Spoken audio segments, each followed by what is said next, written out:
不生气啊，刚刚说我太冲动，对不起。等春暖花开，我们把那些车厘子的盆栽放到叔叔的墓前，他就不会孤单了。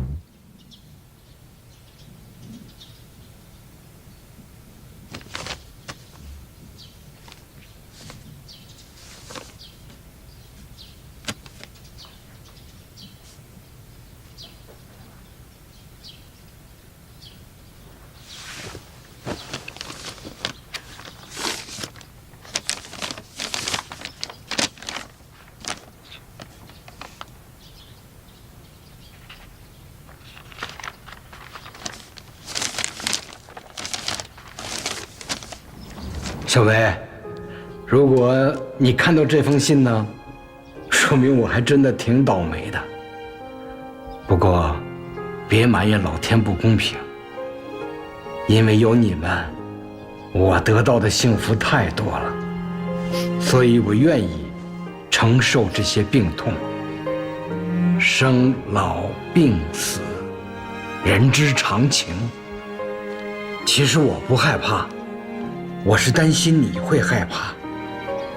从小你就要强，照顾弟弟，照顾我，还有妈妈。我其实特希望有人能像我爱你妈妈那样爱着你，让你松弛，也让你坚定。你挺小的时候就跟我说，做律师是你的梦想，我特开心，因为太多人可能忙碌了一辈子，也不知道自己的梦想到底是什么。比如说我，一个平凡不能再平凡的爸爸，但我却培养出了一对非凡的儿女，我很骄傲。我希望我能成为你们的勇气，而不是你们前进路上的阻碍或者心结。丫头，你的梦想也是我的梦想。无论我在不在你身边，还在不在这个人世，我都希望能看到你的梦想发光发亮。别怪我啊，自作主张给你报了名。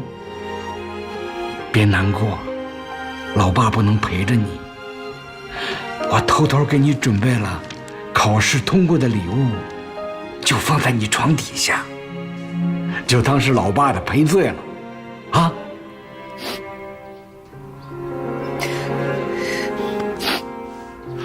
如果我们遇到坎儿就地躺下的话，那么我们所有的痛苦都不会被治愈。你的理想，你的才能，都是白费。我宁愿做一个反派，我宁愿让你烦我，但我也想逼着你去做这些事情。我知道这很煎熬，但是不管是痛苦失意还是刀光剑影，我都愿意陪你一起扛。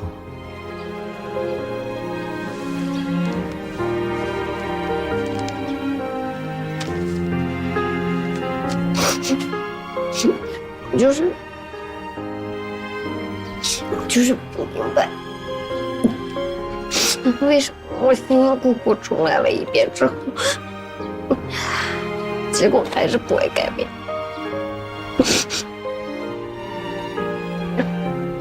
我可以，没关系，有我，只要你相信我，哪怕真的有所谓的命运，我也会陪你一起改变这个命运的剧本。不哭。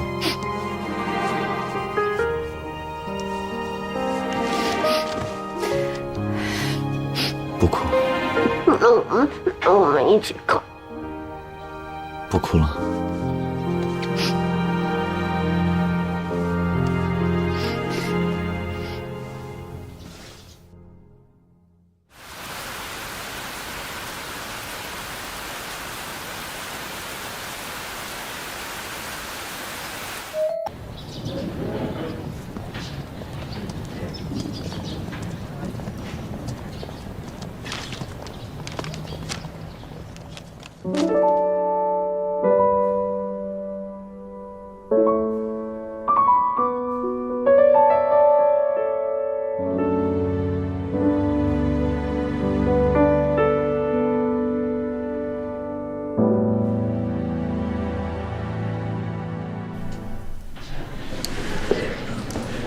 还记得大一的时候你偷看我卷子吗？现在可没机会了啊！我跟你说了好几百遍了，没偷看。再说了，我一个第一偷看，你第二干什么？看不见卷子没关系，不是能看见我吗？我就是你的定海神针，我在这儿，你就不会害怕。同学们，考试将在5分钟之后开始，考试时长是210分钟，请大家一定要注意遵守考场纪律。考试时间结束时，请立即停笔，如有违反，一律按照作弊处理。在考试期间，如有任何疑问，请举手向我咨询，不要交头接耳，私下议论。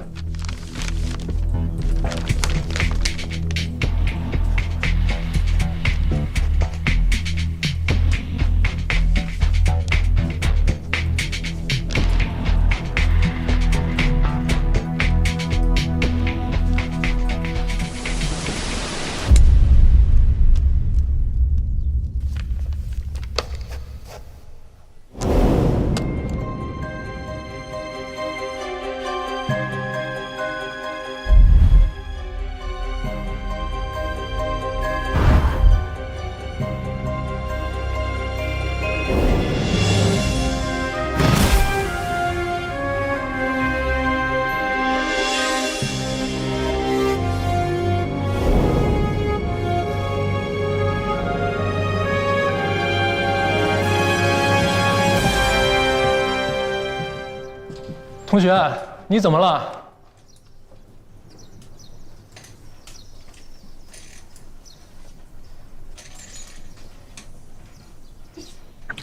我刚才有一点头晕。继续答题，坐吧。大家都注意遵守考场纪律啊！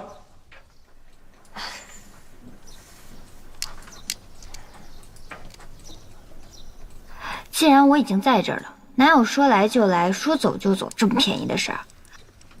如果老天真要让我回去，那我钱维也要拽着陆巡想尽办法留下来。喂，张老师，我刚查到成绩，钱维478，我475，我卷4差了点，应该也没让你失望吧？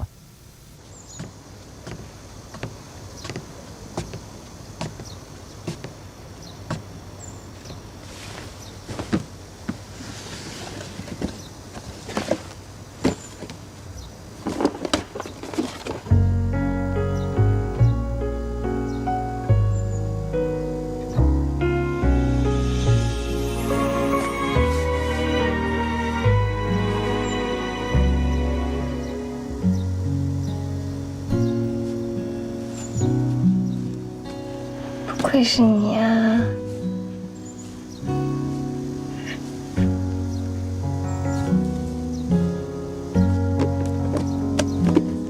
哎呀，钱维啊，恭喜你又打破了我的记录，超越了我，还打破了上一届司法考试的李崇文的高分，还破了光华大学的记录，感觉如何？一个字爽。请注意。还有一个好消息，双喜临门。张老师呢还给了一个 offer， 锦源律所的实习机会。真的假的？哎，那我们可以一起去啦。这么难得的机会，肯定只有一个名额，怎么可能2个人一起？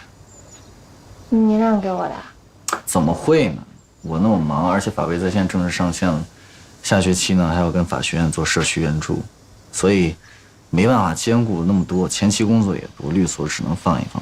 然后呢，我打算去法院实习半年，累积一下我的实战经验。哎呀，那这以后不能跟你做对手了，我就没有办法有那种赢你的感觉。那你也太自谦了吧！在我的世界里面，你永远都是赢家。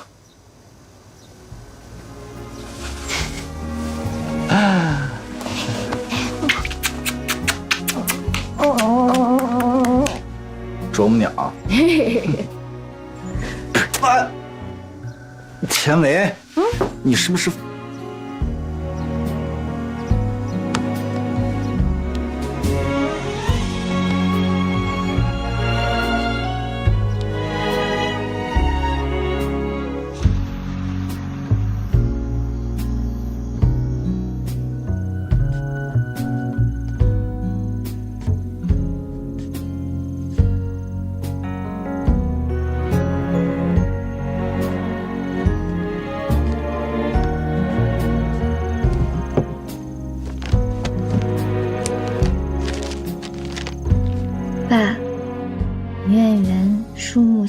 去世时，失之愈合写过一段悼词，说人往生之后都会存在于万物中，无处不在，会在街头擦肩而过，会在陌生人中突然发现他的身影。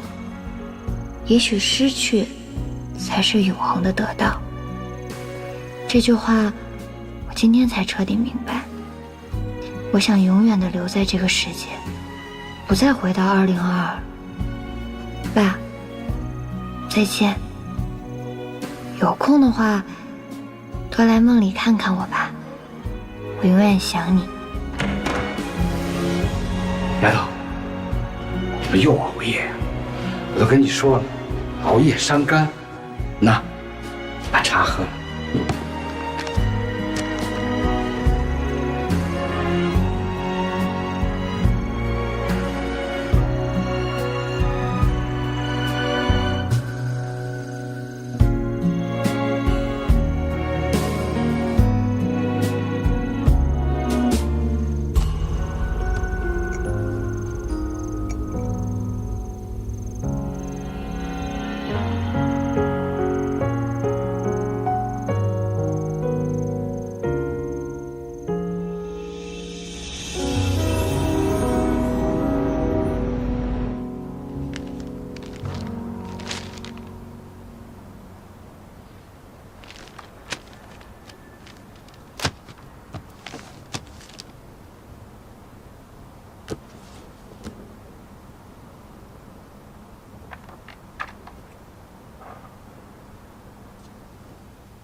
世界真小，我已经试着放下了，你却又出现。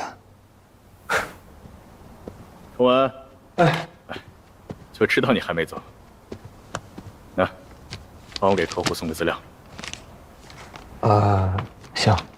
地址已经发到你手机上了。哦，我看一下。夜店？嗨，归国富二代。这人就这样，家里头不待见，你一去正好。他呀，就喜欢年轻的、帅的。蓝小姐，我扶着你吧。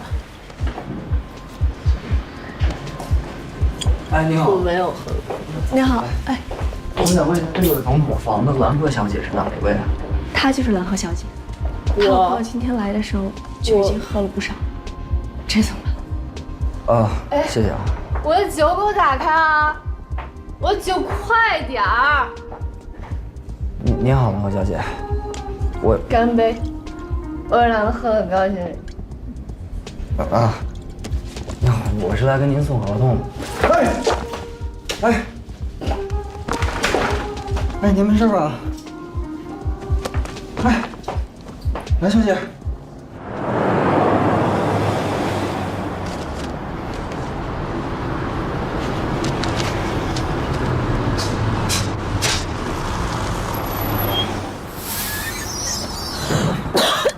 蓝小姐，蓝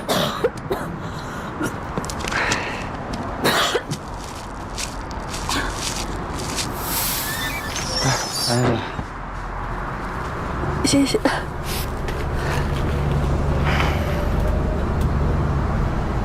你谁啊？我是九元律所的李崇文，我是来给你送合同的。刚才您喝太多了。为什么在公交车上？这个呀，刚才您喝太多了，可能不记得了。然后我冒昧的拿您手机给你爸、给你哥打电话，他们都不接。我也是没有办法，我怕你一个人回家不安全，而且地铁都停运了，就剩公交车了。我爸，我哥，他们巴不得这辈子都见不到我。他们怎么会接电话呢？哎，你知道吗？如果是派出所或者是那个殡仪馆给他们打电话，他们肯定就秒接电话了。你下次再碰到我遇到这种情况，你就给我司机打电话。这个世界上只有我司机。他会来接我，就他会来接我。啊，不好意思啊。合同？啊，对。哎呀，刚才您喝多了，吐这合同上了，我就打开看看有没有弄脏，看来是没什么事儿。这个合同是不是有问题？没问题啊，这是张律师亲自拟的合同，绝对没问题，这个您放心。你是不是在上学啊，小朋友？你撒谎的样子真可爱。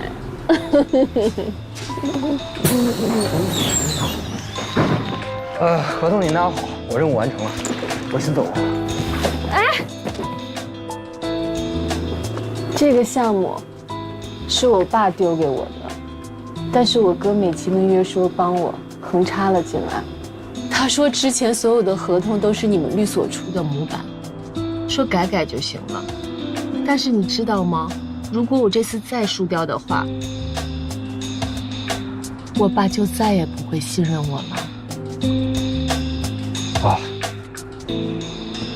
哎，我哥是你们律所的委托人，难道我就不是吗？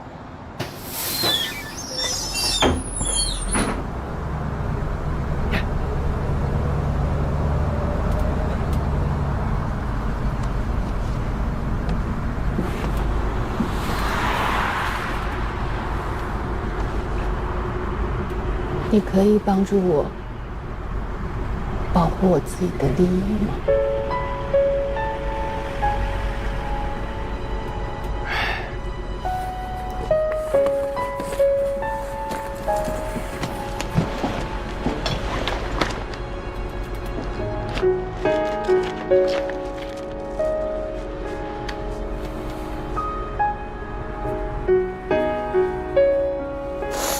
其实这份合同有很多模糊的条款。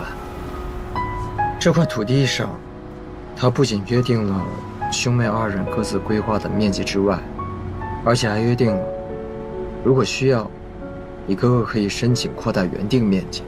你哥哥一旦申请扩建，他作为补充土地的提供方，那么扩充的面积需要你按市场价的差价补给他。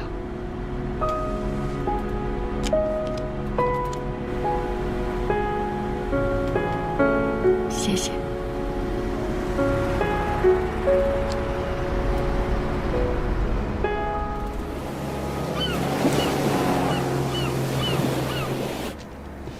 哎，你是 UCB 的 LLM？ 我今年也想申请 UCB 的 GD 呢。那我到时候把我的科业笔记给你看看，有帮助的。好呀。打开了实习这个新副本以后，之前的人生经验就都没有，没有了趋利避害的 buff， 什么都得靠自己了。不过有这奔三的智商，外加这一头青春的发际线，我相信一定没问题，可以的。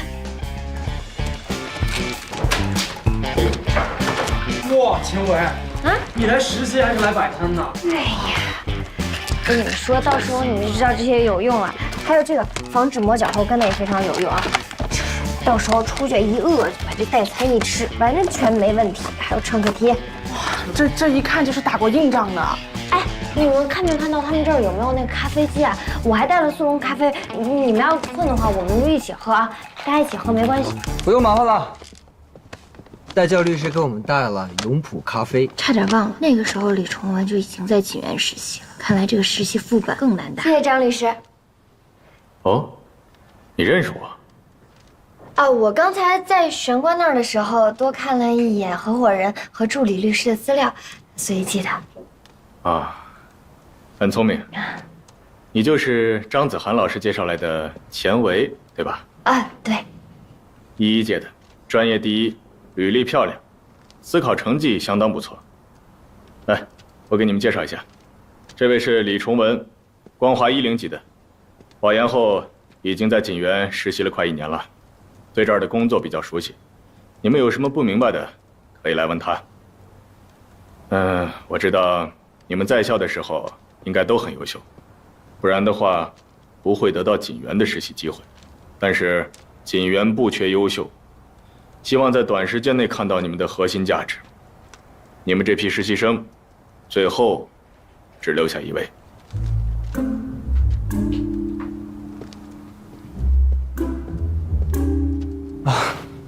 大家不用紧张，毕竟第一天来嘛。这样，我们从简单的开始吧。现在有一个民事借贷纠纷案，基本案情我已经发到你们邮箱了，你们可以看一下。然后每个人给客户做一个工作方案，给到我，好吧？好。建伟，下班之前做好，给我，做得到吗？可是现在已经3点钟了。对啊。我没问题。你看，人家钱维都没问题，你们有问题吗？来吧，给大家分一下。谢谢。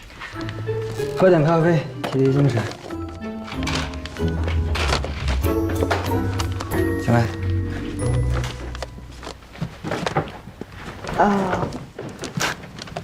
干嘛？怕我给你下毒啊？大家都一样的。哎，各位。这个是无糖的闪萃黑咖啡，女生喝了不会胖，放心喝啊！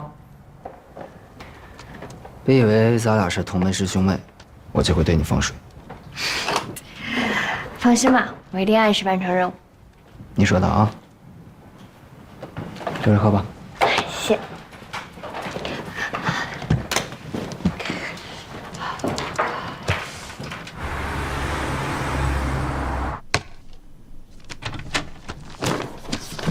哎，陆璇，怎么这么晚还没走？刚看完屏材料太多了，我帮数据员收拾一下。哎，陆璇，你有女朋友吗？你这个实习期就这么忙，你怎么找对象？你怎么谈恋爱啊？你不懂，我的女朋友特别的喜欢工作。我毕业那年，我前女友跟我说的也是这些话。哥，祝福你。好吧，我先走了，拜拜。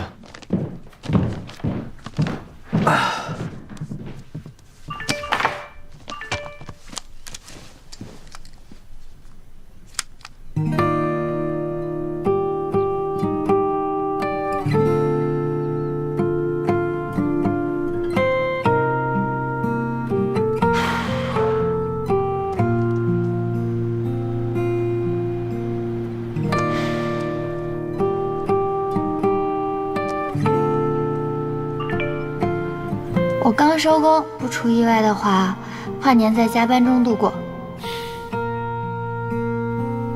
钱伟，你不会不记得元旦是什么日子吧？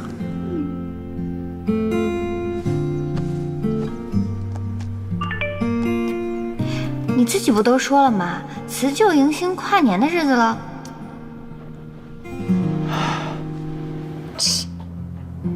好娇乖，生怕我把他生日忘了，疯狂提醒我。哎，我就不理你这茬，直来直往多没有意思。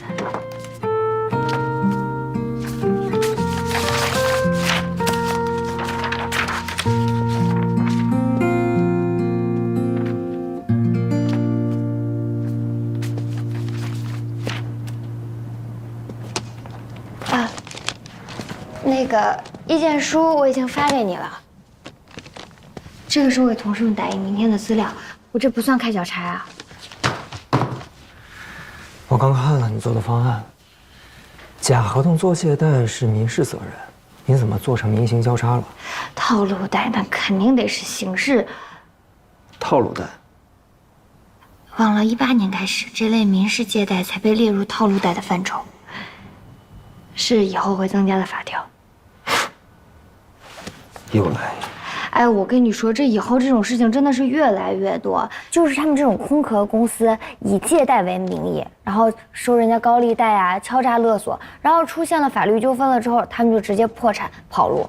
因为 P2P 暴雷，2018年以后，这类行为全部按照套路贷进行处理。那出借人，我跟你说，不只要赔钱，还要坐牢的。那将来是会改变的呀，那也是以后的事儿。那你现在这么做，实习，懂了，现在就。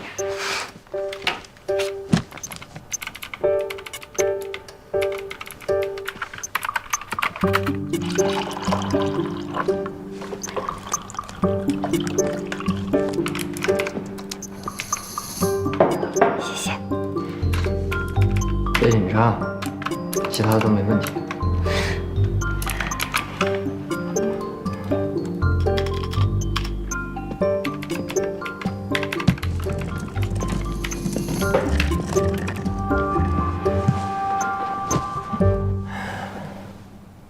听说你父亲的事儿，我以为你会消沉很久，没想到状态调整得这么快，真的太难得。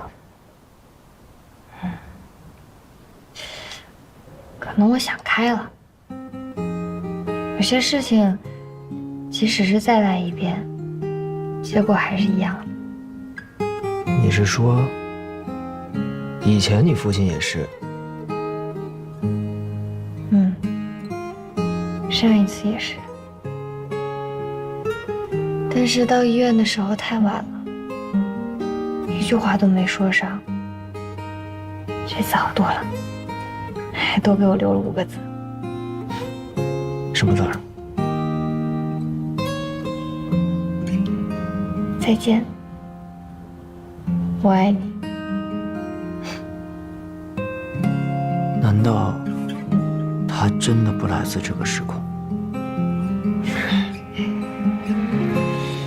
真好，真羡慕。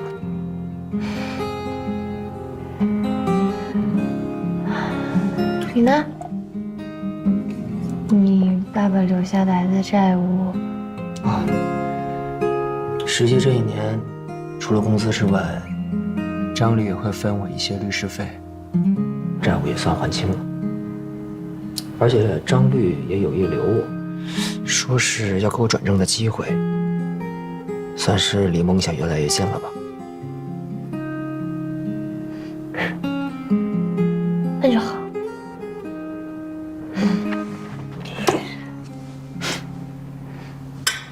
干了。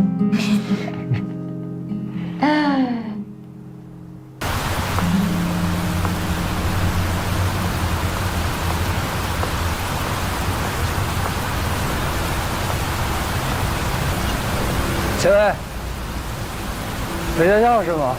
我也回，咱一块儿吧。没关系，我自己可以。你怎么没拿伞呀？我看你工位上不是有伞吗？你不是说你喜欢淋雨吗？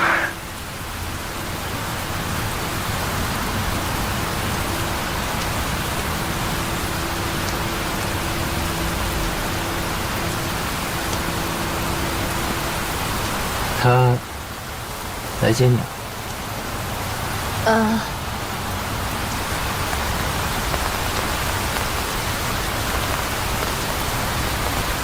学长，要不一起走吧，反正也顺路。对，一起吧。哎，算了吧，我坐公交车吧，我习惯了。没事，我们那正好后面还有1个座，一起吧，没关系。算了，你们走吧。那我们先走了。那你慢点，学长。拜拜。拜拜。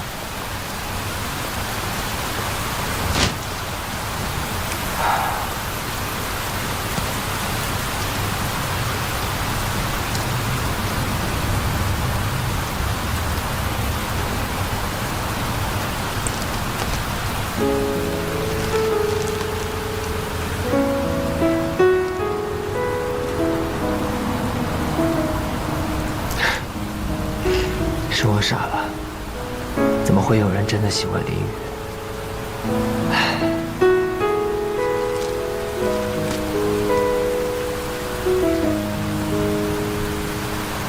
今天正好去法院实习，我看下镇有借了我爸的车工。本来应该早就到了，但是我去买了点东西，想给你个惊喜。什么？你看。包。也不是什么贵重的东西，主要是我看你平常老背那个帆布包，如果淋到雨的话，把里面电脑淋坏了，文件不就都没了？所以两个一样的，情侣款。请不情侣款我不知道，反正那个导购跟我说，那个应该是好像半价我才买，省点钱嘛。哎，别闹，开车呢，正经点。哎，要不以后我每天都来接你下班去？别人家别的实习生都是坐公交车、坐地铁，我这样不好啊。今天不是下雨，有特殊情况，那我就骑单车来接你呗。我坐公交车直接直达了，你这么麻烦干什么？怎么吃醋啦？那我能不吃醋？我肯定吃你工作上的醋。万一，你要按这么个见面法，我估计这个月我都没法怎么见你。看来某些人真的很想跟我一起跨年。不是那包你喜不喜欢？就那样吧，半价。半价怎么了？那你不能帮我省点钱吗？可以啊。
唉，归国富二代，这人就这样，家里头不待见，你去正好。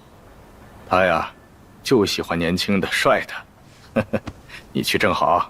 呵呵。哎，怎么了？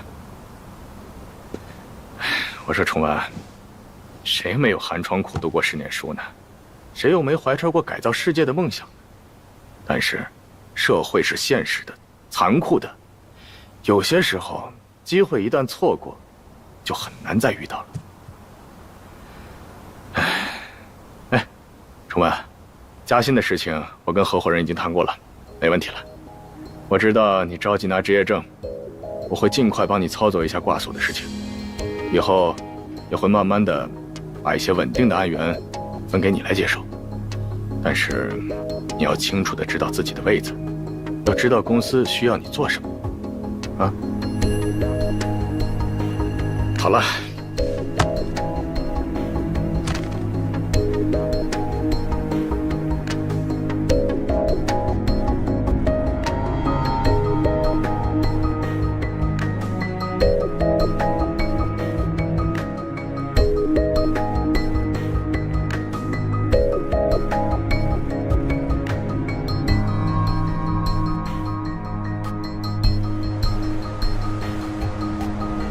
除了前围之外，大家都忽略了案件管辖权问题的讨论，这是第一。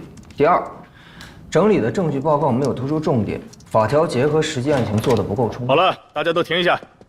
崇文，你留下，剩下的实习生都出去忙自己的手头工作。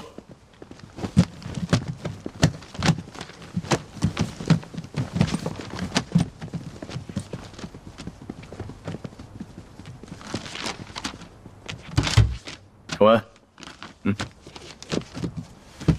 锦源是乐达常年的法律顾问，根据客户的需求，你们要签一下保密协议。客户要求我们以最低的经济损失，以合法的手段来开除这个名叫秦奋的男高管。工龄9年，资料里是他这9年的工作记录、出差记录和身体状况。这个秦奋有慢性肾炎，我提了把他调到高辐射、高消耗的实操岗位，让他自己提出离职。但是客户呢，想要速战速决。这个秦奋他工作也没有犯什么应该被追责的错误啊，9年没有请过年假，而且从他的这个工时和他这个出差次数，结合他这个体检报告来看，他这个肾炎就是因为过度工作才造成的，这是工伤啊，为什么要开除他？什么为什么？客户没有任何义务向我们阐述为什么开除他的实际理由。他不说，那我们就没有一个合理的理由去开除一个9年工龄的员工啊。千薇，这个可能性有很多，有可能是因为他在派别斗争中失败，也可能是因为他自己身体和家庭的原因，导致他无法高效的工作。那既然客户已经决定这样做了，那原因并不重要，最重要的是我们怎么满足客户低价开除他的诉求。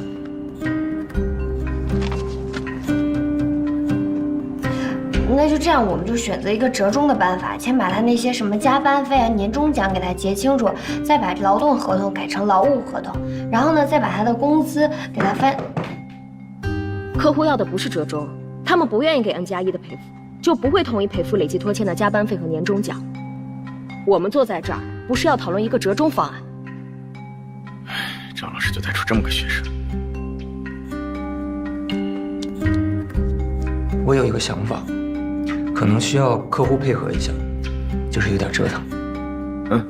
你说说看。可以通过高层口头让他休假。像乐达这种大公司呢，对于休假来说，肯定内部有一个流程。那半个月之后呢，可以说他没有经过公司的批准擅自休假，做空工处理，这样也避免了N+1的赔偿。可以。那未休年假的工资和累计拖欠的年终奖该怎么处理？乐达不是一直鼓吹奋进拼搏的企业文化吗？其实让他们内部起草一个协议，可以通过股权分红、提高年终奖、加快晋升来作为诱惑，让他们的员工放弃年假、加班费以及以前的年终奖，针对中高层发放签署。最后，我们给这个协议起一个冠冕堂皇的名字，叫“狼性协议”。